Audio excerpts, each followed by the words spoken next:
안녕하십니까. 오늘은 요즘 말들이 많은 부동산 대책에 대한 제 개인적인 의견을 표현하고자 영상을 제작하게 되었습니다.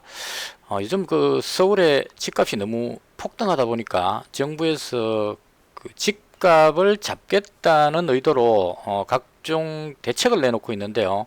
아마 23번째 대책인가까지 나온 걸로 알고 있습니다. 그래서 저는 조금 다른 관점으로 한번 접근을 해봤습니다. 과연 이 임대차 3법이 시행되고 났을 때 이후에 어떤 일이 발생될 것인가 하는 걸 이제 제 나름대로 예상을 한번 해보겠습니다. 지금 임대차 3법이 제가 이 부동산 쪽의 전문가가 아니라서 자세히는 모르겠지만 세금을 많이 부과함으로 해서 건물 주인, 임대인들이 세금 부담을 회피하기 위해서 이제 전월세를 올리게 되는 이런 부작용이 나오니까 정부에서 전월세 상한제 이래가지고 많이 못 올리도록 최대 인상률은 직전 계약 대비 5%나 이체 계산이 복잡한데 어쨌거나 한 5% 이상 못 올리게 상한제를 제시를 했습니다. 그럼 과연 이 전월세 상한제를 제시함으로 해서 부동산 문제가 해결이 될 것인가? 이게 이제 포인트인데요. 제 경험을 설명을 드리도록 하겠습니다. 저는 한마디로 자영업자입니다. 제가 바꾼 업종이 12번 바꿨습니다. 이게 능력이 없어서인지 모르겠지만 그렇다고 해서 망하지는 않았습니다. 생존은 했는데 12번을 바꾸고 마지막 12번째 업종에서 폐업을 했습니다. 참 눈물 나는 마지막 폐업이었는데요. 마지막 12번째 업이 마트였습니다. 지금 이 폐업할 때의 마지막 사진으로 찍어 놓은 것인데요. 참 힘들게 갖고 오는 매장이 철급이 돈 들여가면서 철거를 하는 이런 상황이 발생했습니다. 그럼 제가 왜 이렇게 됐을까 하는 부분에 대해서 참 답답하기는 하고 좀 억울한 감도 있는데 어디 하소연할 데도 없어서 이 상황에 대해서 일단 한번 말씀을 드려보겠습니다. 최초의 발단은 저는 최저임금 인상으로 봅니다.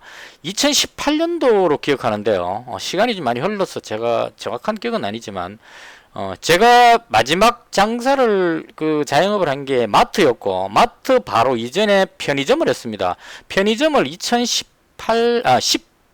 16년도까지인가를 하고 그 다음 이건 앞으로 더 이상 대책이 없겠다 싶어서 정리를 하고 마트로 옮겨 탔습니다. 왜 그랬느냐 하면 최저임금이 계속 인상시킨다는 문재인 대통령 선거 공약에 10,000원 이상 올리겠다는 그 공약을 실천하겠다 이런 의지가 확고했습니다. 그래서 이 당시에 금액이 때가 정확히 기억이 나지 않는데 이게 주요 수단까지 다 포함했을 경우에 10,000원이 넘어갔었어요. 1,500원인가로 올라갔었는데요. 이렇게 되는 이 상황에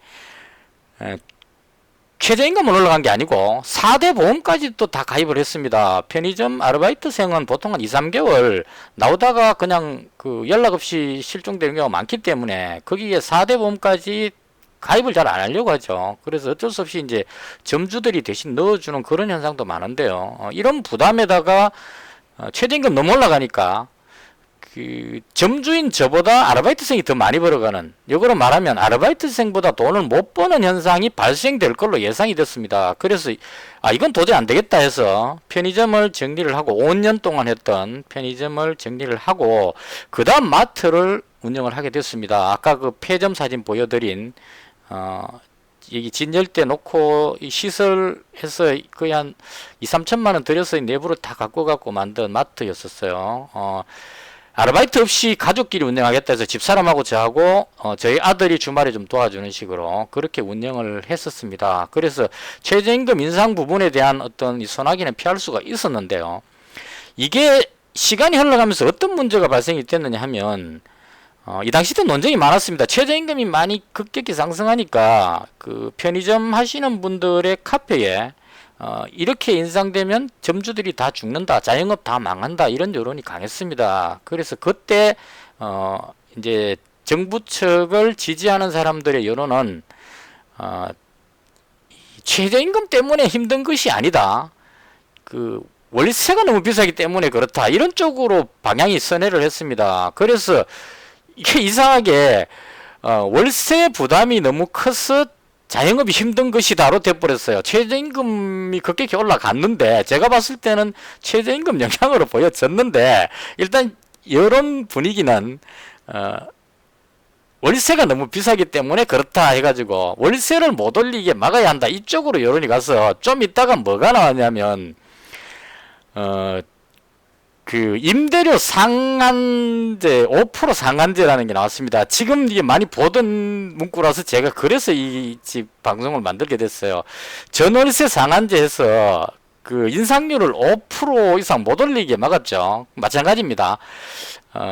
임대차 보호법에 상가 임대차 보호법에 월세를 5% 이상 못 올리게 법적으로 그 규제를 했습니다. 그러니까 임차인을 보호하기 위해서 저 같은 장사하는 사람을 보호한다는 명분하에 정부에서 그런 정책을 펼쳤는데 이게 어떤 문제가 발생했냐면 이 정책이 나오고 나서 건물주가 다음 계약할 때가 됐을 때 갑자기 플러스 월세를 5% 인상하겠다고 통보를 한 겁니다. 싫으면 나가라 이렇게 돼버리는 거죠. 이도 5%가 그냥 5%가 아닙니다. 예를 들어서 월세가 보증금 2천만 원에 월세 100만 원이면 100만 원에 5%인 5만 원 올려주는 게 아니고 보증금 2천만 원을 월세로 환산시킨 그 금액을 합쳐서 5% 올립니다. 그래서 105만 원이 되는 게 아니고 한 107만 원, 8만 원 이렇게 올라가게 된다는 얘기죠. 실제로는 계산은 정확히 안 해봤지만 6, 7% 정도 올라가는 결과가 나옵니다. 그래서 장사가 점점 안 되는데 제가 장사를 하면서 편의점 때부터 마트까지 한 8년 차를 이어오면서 해마다 장사가 안 됐었습니다. 매출은 줄고 있는데 건물주인이 월세를 5% 이상 되는 그러니까 그 법적인 5%인데 보증금 포함한 그 상한치만큼을 올리겠다고 이야기를 해서 사정을 했습니다. 이거 장사가 점점 안 되는데 월세까지 올라가면 너무 힘들다. 그렇게 하는데 그 건물주가 뭐라고 이야기하냐면 정부에서 그 월세 인상률 상한제 5%로 규정이 나왔기 때문에 만약에 경기 좋아져서 월세를 올리고 싶어도 5% 이상 못 올린다는 거죠. 그래서 미리미리 올려놔야 된다. 이게 이제 건물주의 명분입니다. 그래서 우리는 무조건 5%씩 올려놔야 된다. 만약에 내년에 경기가 좋아져서 장사가 잘 된다. 근데 5% 이상 못 올리게 되면 이제까지 못 올렸는데 나도 세금이 많이 나오고 건물주도 나름대로 세금도 올라가고 이러니까 나도 어쩔 수 없다. 싫으면 나가라 이렇게 돼버리는 거죠. 그래서 계약을 2년 계약되어 있는 걸 1년으로 바꿔주고 5% 올리고 그 해를 지났습니다. 그 다음에 돼가지고 작년 11월인가 제 계약 기간이었는데요. 다시 불러서 또 5%또 인상을 했습니다. 그럼 이제 이게 누진식으로 붙게 되죠. 앞쪽에 5% 올린 그 금액치가 올라간 거기서 다시 또 그 보증금 포함된 5%가 또 올라가니까 아주 큰 금액이 올라가게 되는데 장사는 훨씬 더 안 좋아졌었습니다. 근데 올려야 한다 이렇게 된 상황이죠. 거기다가 코로나까지 터져버렸습니다. 그래서 제가 12번의 업종을 바꾸고 장사밥으로 먹고 사는 사람인데 더 이상은 버티기가 힘들다 이런 생각이 들었습니다. 뭐가 힘들었냐면 코로나는 지나면 버티면 끝나면 되는데 월세는 계속 오른다는 얘기죠. 해마다 5%씩 상한 올릴 수 있는 만큼을 끝까지 당겨서 건물주가 은연중에 하는 이야기로는 한 150까지는 땡기겠다는 그런 분위기로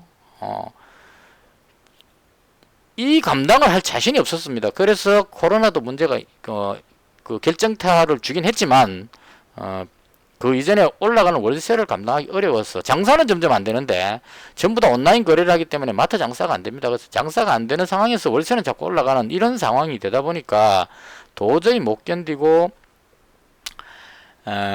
내 인생에 더 이상의 장사는 없다, 자영업은 없다 하고 마지막 폐업을 했습니다. 완전히 정리하고 이제 대한민국에서 살아가는 방법은 그 구청이나 뭐 이런 쪽에 정부 일자리 보조 이런 데 신청해서 공공근로 내지는 어떤 취업적으로 해서 생활하는 것이 가장 안정적이지 않을까, 이런 생각이 들었습니다. 그래서 모든 것을 정리하고 이제 마음을 비웠습니다. 그리고 마음을 비우고 지내왔는데 최근 들어서 부동산 관련한 이런 뉴스들을 접하면서 그때의 어떤 그 기억들이 좀 떠올랐어요. 이 특히나 전월세 상한제 해가지고 직전 대비 5% 이상 못 올리게 막으면 막힐 것처럼 보이는데 이게 이렇지가 않을 겁니다. 뭐 2 플러스 2 해가지고 2년 1회 연장에 또 뭐 2 해가 이 참 복잡합니다. 이거 2 플러스 2 플러스 2는 또 뭔지 뭐 이렇게 얘기하는데 만약에 이렇게 된다면 아마도 그렇게 될 겁니다. 건물 주인은 어떠한 그 방법을 쓰든지 간에 기존에 그 전세 세입자를 내보내는 쪽에 치중하게 될 겁니다. 이건 여러 가지 방법이 있을 겁니다. 저도 건물 주인이 월세 올려주기 싫으면 나가라 해버리니까 답이 없었어요. 왜냐하면 거기에 한 1억 정도 들여갖고 내부 인테리어를 해놨는데 그걸 버리고 나갈 수가 없죠. 권리금이라도 받고 나가야 되는데. 그래서 어쩔 수 없이 월세를 올려주고 다음 사람한테 넘겨주고 나왔습니다. 제 다음 사람은 물론 월세가 훨씬 높은 금액으로 계약을 했기 때문에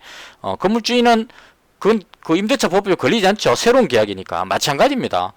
5% 걸리면 기존의 세입자가 나가게 되고 새로운 계약을 하게 되면 이 룰이 없어지게 될 겁니다. 아마 그런 식으로 해서 변화가 될 수 있다 이런 얘기죠. 그래서 결과적으로 시간이 지나다 보면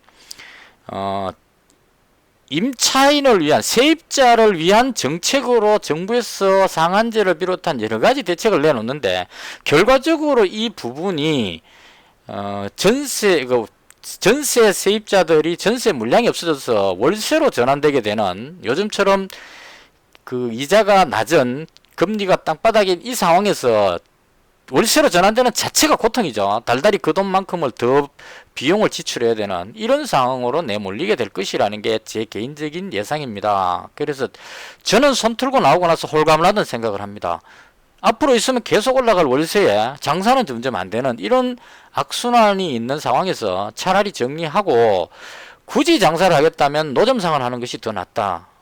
저는 그렇게 생각을 합니다. 그래서 이 부분이 좀 안타까웠습니다. 저는 그런 안타까움을 이미 겪었기 때문에 이 부동산 임대차 3법 관련한 정부의 부동산 대책이 자칫 그 제가 경험한 것처럼 세입자들에게 더 어려운 상황으로 처하게 할 수 있는 그런 독이 될 수도 있다. 이런 부분들에 대해서 말씀을 드리고 싶었습니다.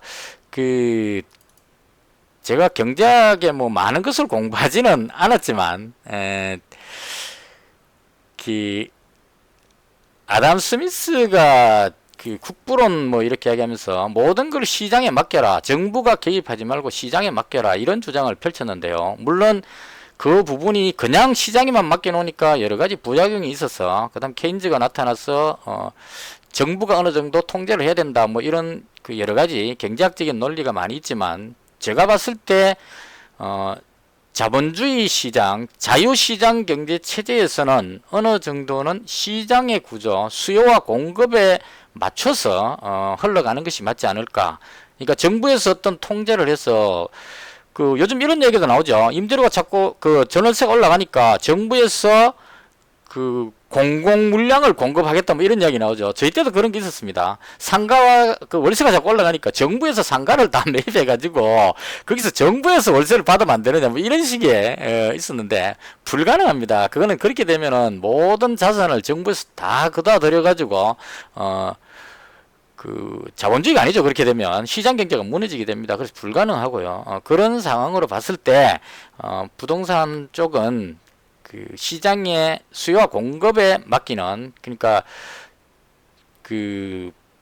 집이 부족해서 집값이 올라간다면 공공의 물량을 공급해서 집값을 떨어뜨리는 이런 쪽의 정책을 잡아야 되지, 못 올라가게 법으로 세금으로 뭐 기타 여러 가지로 누르는 것은 오히려 더 큰 부작용이 남는다. 저는 그렇게 생각을 합니다.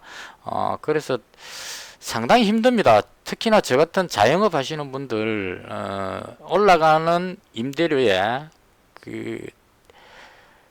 최저임금도 계속 올라가고 있고 그 다음 요즘 대부분 다 코로나로 인해서 온라인 거래를 하기 때문에 실제로 오프라인 거래 자체가 많이 죽었습니다. 그래서 자영업자들의 최대 위기 상황인데요.